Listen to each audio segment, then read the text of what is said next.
Saudara, korban meninggal akibat diare di Kabupaten Pesisir Selatan Sumatera Barat bertambah menjadi 5 orang. Ketika berbicara tentang liburan, yang terbayang adalah momen menyenangkan. Awalnya, semua baik-baik saja. Namun, hal kecil mengubah segalanya. Liburan pun menjadi kacau. Kenapa sih liburan gue jadi kayak gini? Semua ini bermula 1 bulan yang lalu.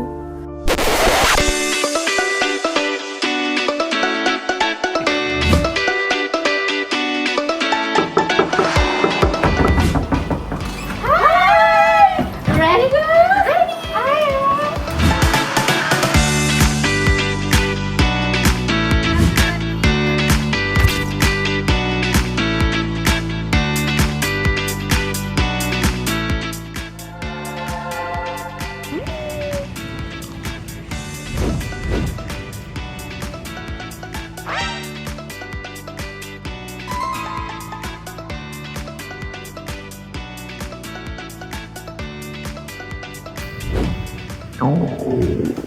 Bentar ya, aku mau ke toilet dulu.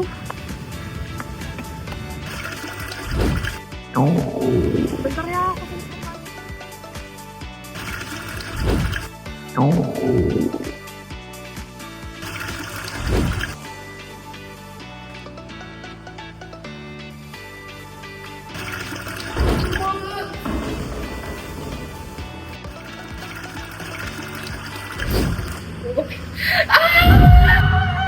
Nah, nggak mau kan kejadian lagi?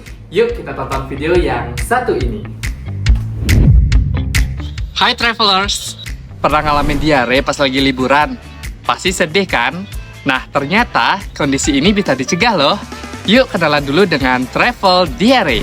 Jadi, travelers diare adalah kondisi diare yang terjadi saat atau setelah berpergian, terutama ke daerah dengan sanitasi yang kurang baik dan secara medis ditandai dengan buang air besar yang cair itu lebih dari 3 kali per hari, serta disertai dengan nyeri perut, mual, atau lemas.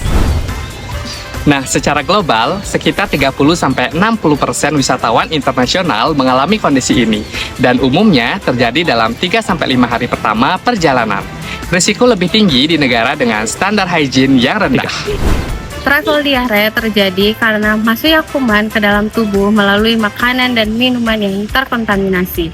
Terjadi karena lingkungan dan kualitas air yang kurang baik.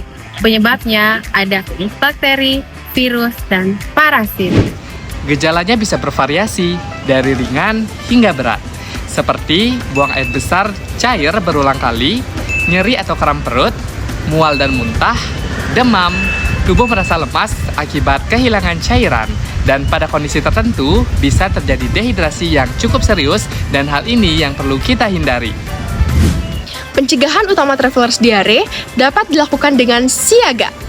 S. Survei risiko tujuan. Cari tahu kondisi sanitasi, kualitas air, dan risiko penyakit di tempat tujuan, misalnya melalui Travel Health Pro. I. Ingat keamanan makanan dan minuman. Konsumsi makanan yang matang sempurna dan air minum yang aman untuk menghindari kontaminasi kuman. A. Aplikasikan kebersihan tangan, biasakan mencuci tangan sebelum makan dan setelah beraktivitas untuk mencegah penularan. G. Gunakan tempat makan higienis. Pilih tempat makan yang bersih dengan proses pengolahan makanan yang baik. A. Aktifkan perlindungan tubuh. Selain pencegahan dasar, perlindungan biologis juga penting seperti vaksin. Membantu tubuh dapat mengenali kuman lebih cepat. Probiotik menjaga keseimbangan bakteri di usus, dan deteksi seperti PCR memungkinkan pencegahan yang lebih spesifik dan tepat. Nah, kalau diare terjadi, segera lakukan rehidrasi oral dengan menggunakan Oralit. Minum cukup cairan dan jangan menunda penanganan jika gejala berat. Karena yang paling berbahaya bukan diare itu sendiri, tapi dehidrasi. Oke deh, kita balas minggu depan. Ke Jepang boleh kali ya? Kalian mau ikut nggak? Lah, pada kemana? Yaudah deh,